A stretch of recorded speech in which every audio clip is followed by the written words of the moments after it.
Do you know a company that is actively innovating in freight or disrupting the industry with its new approach?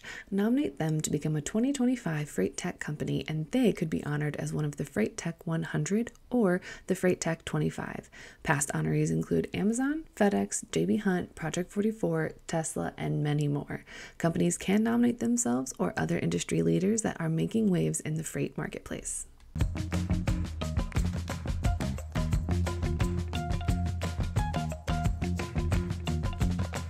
Welcome back to another edition of Check Call. Don't forget to subscribe to Check Call, the newsletter on FreightWaves.com if you haven't already.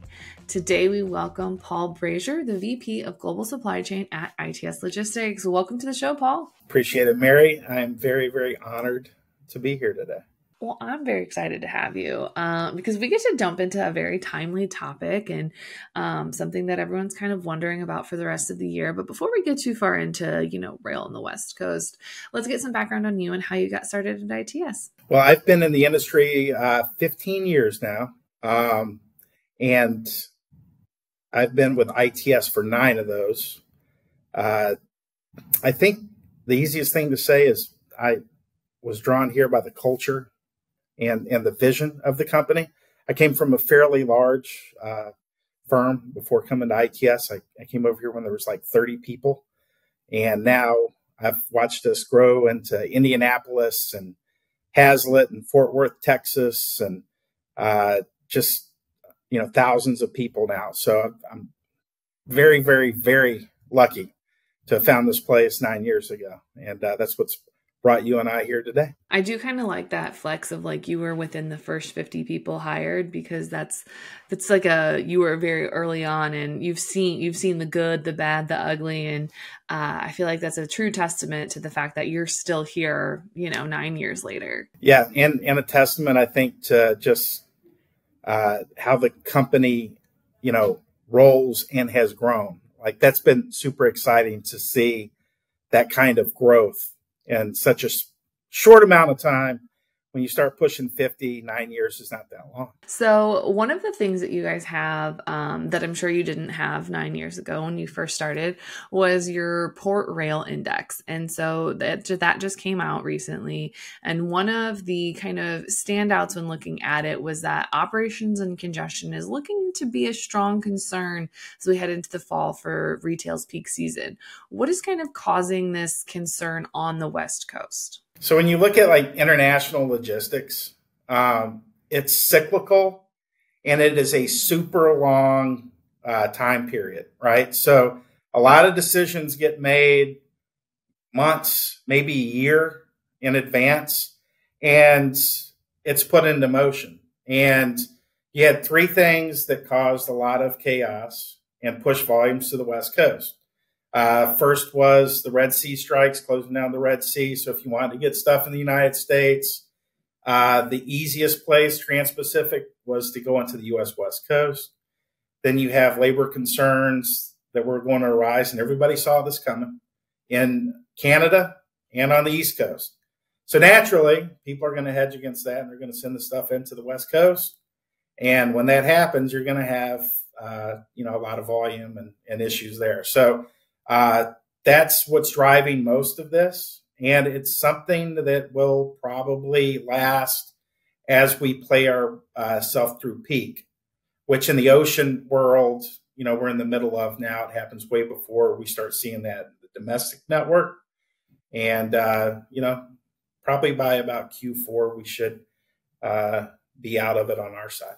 I mean, that unfortunately is the really bad thing about transportation, is it's very cyclical, but some of those cycles are, they can end anytime. I feel like everyone's feeling that with the trucking market right now of like, we know it's just a market correction and a market recovery, but like, does it have to go on this long? And I feel like that's kind of the thing with containers and all of the congestion is like, can we just be done?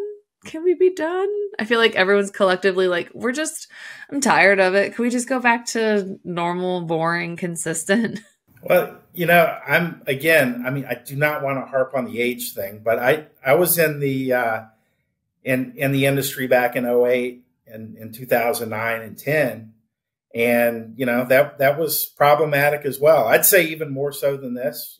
I'd say it might rival it. But there's always dynamics in a supply chain that changes that you have to adapt to. And there's always going to be opportunity and change, even up or down.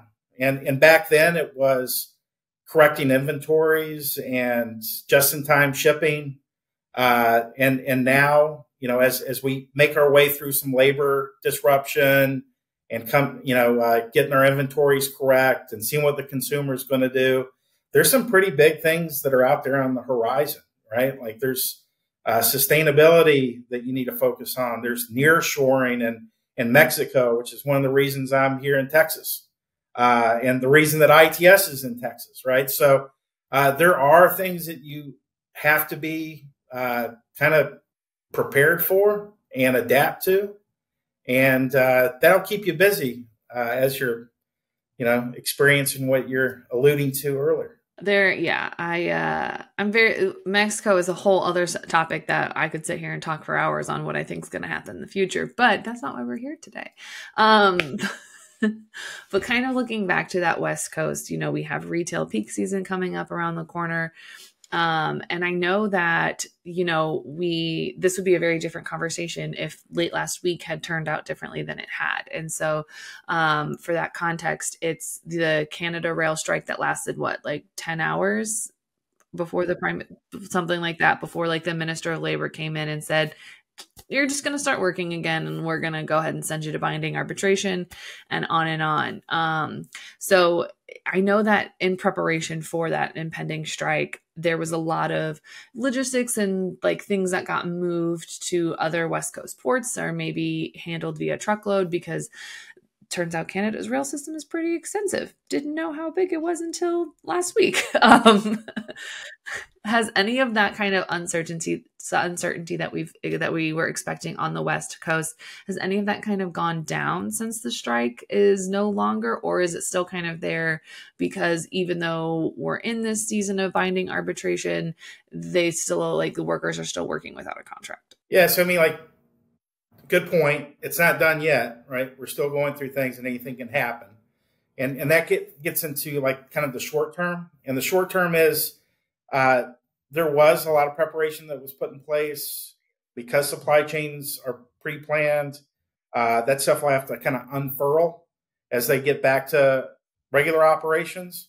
So in the short term, it will kind of work itself out unless there's another flare up.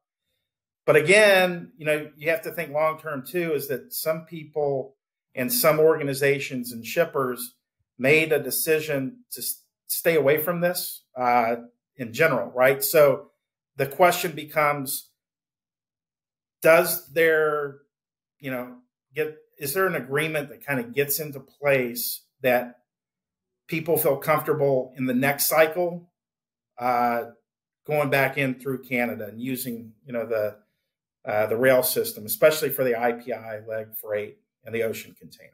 I mean, that's always kind of that risk that you take when you have something that, we saw it, was it last year or 2 years ago that we had the West Coast longshoreman contract that everyone was like, it's like, we're fine, we have an agreement, but it hasn't been agreed on by everybody else. And it's not like, I am always one of those people that, like, even though we've like averted a crisis, there is nothing written down, signed by everyone, signed off on by everyone. So I always kind of leave that like in the back of my head, like I need to have a backup plan for this because nothing is set in stone and nothing is inked yet.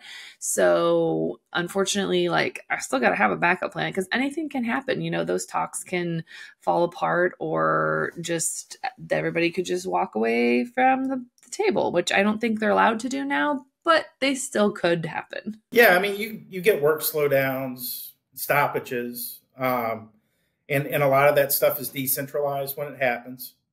One thing that I think probably made this a little bit smoother, and the concerns on the East Coast for that labor issue that's still out there as well for the ports, is that we went through COVID, right? So I think a lot of providers, especially at our scale, made sure that We beefed up, North American operations to handle this.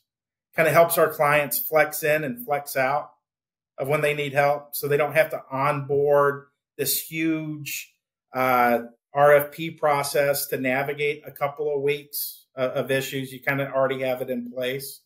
Same thing on the East Coast. You can pivot away from the East Coast, back to the West Coast, back to the East Coast. That's something that providers have kind of brought to the table when they talk to shippers. And it's something that shippers put into their vendor portfolio as well, right? So being able to provide the flexibility and have people on staff, that's one of the things that I love about this company so much, is that we have some really smart people here that can navigate those issues for our clients. And it's a lot easier post-COVID to handle these challenges. I think that is the most important part. And that's something that we've talked about a couple of times on this show is, knowing as a shipper, knowing what you're good at. So if you're really known for making pastries, then stick with making pastries. But when it comes to your supply chain and logistics, like, don't feel like you have to become the expert in that.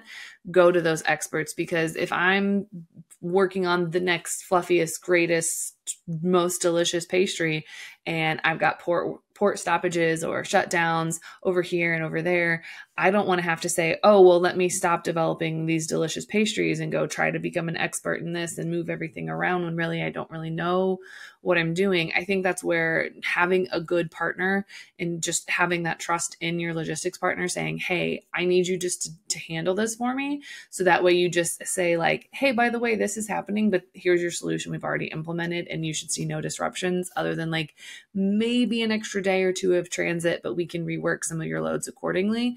I think that is kind of the most undervalued piece of a partnership, is just knowing that you have someone that has your back and is already working to make sure that, you don't experience that disruption. Yeah, exactly. And companies, especially the explosion of the asset light kind of model, are providing shippers that kind of flexibility too, right? So, I mean, having someone that is in your kind of carrier portfolio that already has stuff like that and experience that they can dip into makes that a lot easier. I mean, the only point of contention I'd have on your statement that you just made was that, as someone in St. Louis, I don't know if you need to be making pastries, but maybe raviolis that are toasted or fried might be a good call. But outside of that, very, very astute observation, Mary.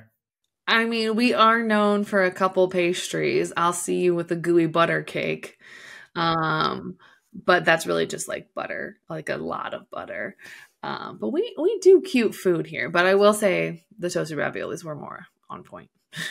I enjoyed a lot more. So moving away from the toasted raviolis that are the pièce de résistance of St. Louis, we're looking over at Asia and the West Coast ports, which is a very nice relationship, except part of that relationship right now, excuse me, is that it's like 10 times the normal rate to ship something right now. So basically, what is driving this sharp increase? And honestly, is there hope that it will come back down anytime soon? Yes. So I'm not going to bury the lead, right? So yes, it is going to come down. It'll come down probably same time frame, Q4, right? So what drove a lot of this was the behavior to avoid risk in supply chain, right? So Canada, Red Sea, and East Coast is driving all this trans-Pacific volume out of Asia and Southeast Asia into the western part of the U.S. primarily, a little bit of North America. And everybody started shipping early. So supply and demand, not enough capacity overseas from the ocean carriers. Everybody's fighting for a limited amount of space. You're going to have rates do what they did in the spot market.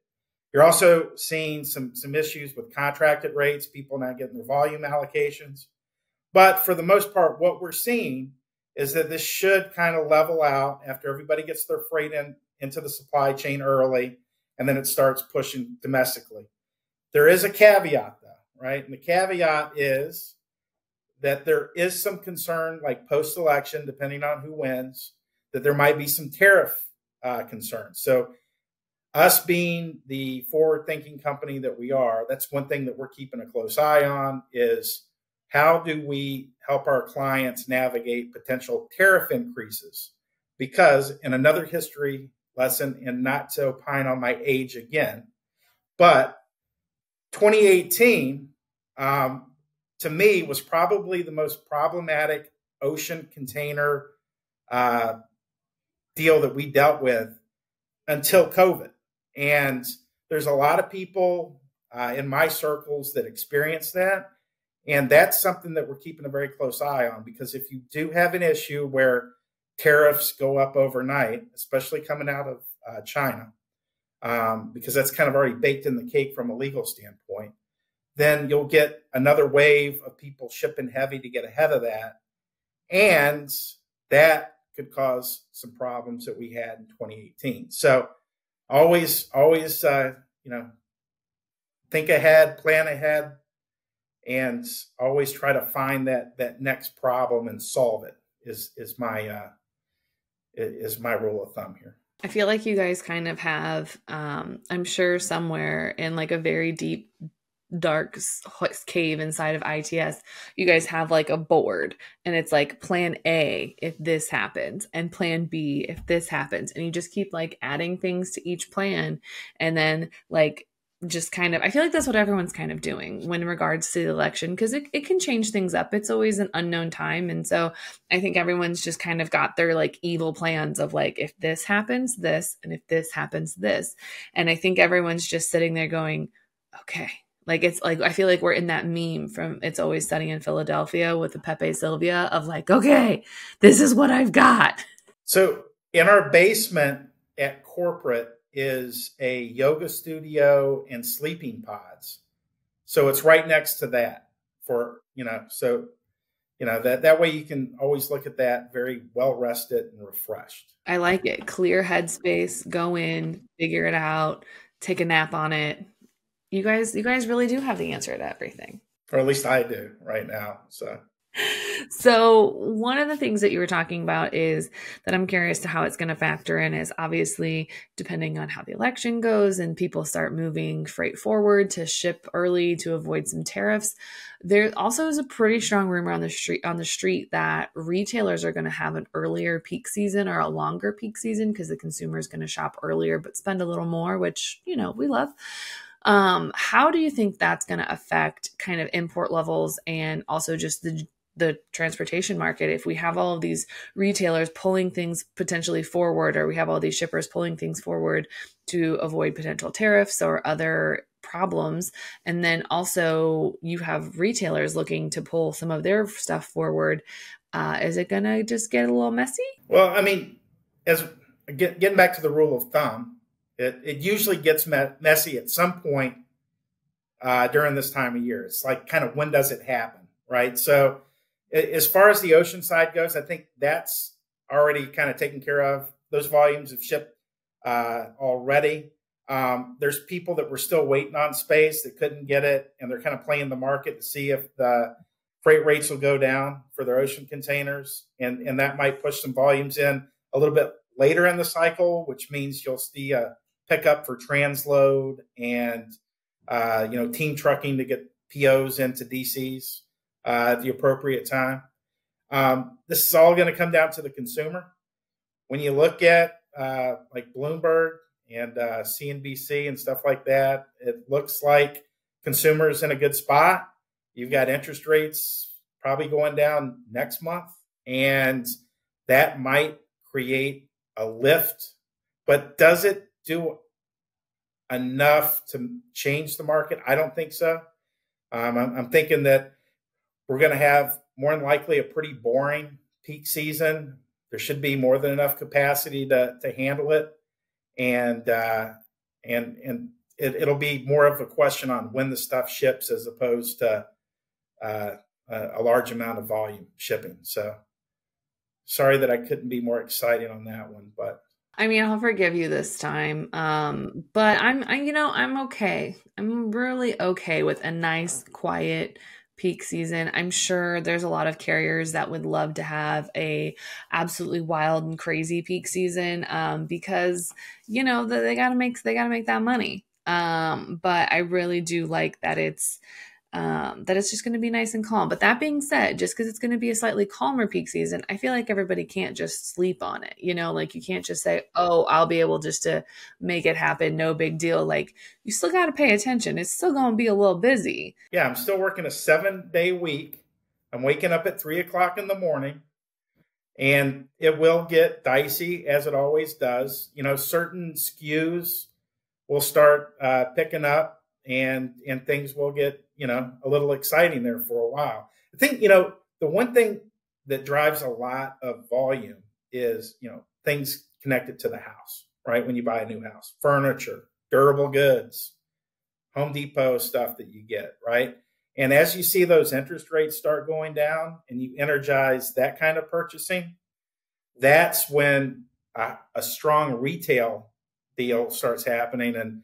And those together, makes you work an 8-hour day and a 8-hour week, or 8-day week, sorry, and a 25-hour day, which a 25-hour day is possible. Is it just on like the daylight savings day? No, I've had an experience where I woke up at 3 o'clock in the morning for a flight in Columbus, Ohio, and did not get to Reno, Nevada until 4 o'clock the next day. And because of the time zone change, I actually worked a 25-hour day. That's impressive and sounds absolutely miserable. Oh, it was great. It's the industry if you cannot get up for that, you do not need to be in this industry, Mary. I mean, I get that, but also having been very well removed from those schedules, I don't miss it, I don't like sometimes I miss the like hectic and like oh, here's a problem on fire, solve it. And I did it. And like that like rush that you get from solving that problem and being the solution, it's truly like intoxicating. And I do miss that. But then getting called at 2 a.m. because no one's at the guard shack because whatever reason, I don't miss that. I do not miss that. And I know for every guard shack, you have to take like every 2 a.m. guard shack, you have to take the like, I solved this problem. I am unstoppable. Like they come hand in hand. And I'm okay. I'm okay that that's not my life anymore. Oh, good. I'm very, very happy to hear that, Mary. Yeah, it's my sleep is much happier about that too. But anyway, so what is your best piece of advice for those looking to kind of help their shippers be prepared for Q4 in the first part of 2025? Like, what is that thing that you're like, hey, we've talked about all these different factors on this today, but what is that one thing that you really need to pay attention to say, hey, this is how you're going to be successful for the rest of the year? The one thing that always flummoxes me when times are like this is that there's not a lot of new carrier vetting, new onboarding for shippers. Now is when it's easy to go through contracts and pricing, take the time to build relationships, vet, So what I always would like to see more of during this time is more of that, right? Like this way you're getting good quality partners, you're getting to know them. There's time to walk through some SOPs and best practices and whatnot. And then when you're looking at those folks, making sure that they're flexible, right? And, yes, from a geographic standpoint, but also find out who's doing new things and exciting things like technology. This is when you want to bring on some kind of savvy companies that have a good tech stack. And then trailers. One thing that we've continued to invest a lot in over the past, let's call it 18, 24 months, are drop trailers and in a pool that's, pretty much geographically positioned to serve our clients as they need to flex up and flex in to those trailers and kind of ride out the peaks and the waves. So, that outside of sustainability, right? Everybody's got to check that box. We put a lot of time and effort into that. We're working with our clients on that. Make sure you're staying ahead of the tariffs in that situation and nearshoring. But the biggest thing is move to a place in your supply chain where it's not always just in time. It's always critical. Bring in people that can help you see into the future, plan ahead accordingly, so you don't get these spikes that we're used to and accustomed to in this industry. All right, Paul. So we've come to the end of the episode, and that leaves us with the one question that everybody has to answer. Is a hot dog a sandwich? Okay, again, the reason that I am honored to be on this program is that I've watched this program many times. And I'm going to tell you that I feel that this has not been addressed from a cerebral standpoint. Okay, so we're talking about a sausage, right? And for me, a hot dog is a main course sausage with a bread component to it. Okay. So it's like in Germany, you get a sausage with potatoes. This would just be a sausage with bread. Exactly. So it's an entree. Yes, it's an entree. It's especially if you start putting, sauerkraut, grilled onions. I mean, the right mustard. I mean, to boil this down into a black and white issue in our times where everything lives in the gray, Mary, this is an entree and I believe its own segment in television show. Okay. All right. So a hot dog is an entree. That's fair. I mean, to bring up St. Louis food again, we have hot dogs that have macaroni and cheese on top of them. So exactly. We're just getting wild out here. All right. Well, I appreciate your take. I got to say that's a first. It's a first we've had on the show for 140 episodes. That's a first. I dig it. Yeah.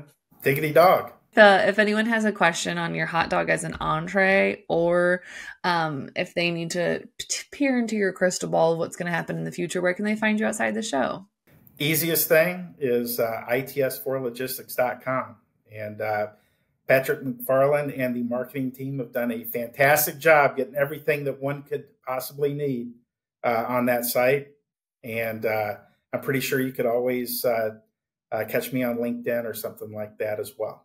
So awesome. Thanks so much for joining us. My pleasure. Thanks, Mary. Find Check All the Podcasts anywhere you get your podcasts, like Apple Podcast and Spotify. Don't forget to check out all the other incredible FreightWaves shows, and don't forget to subscribe to the newsletter on freightwaves.com/checkcall. See you on the internet.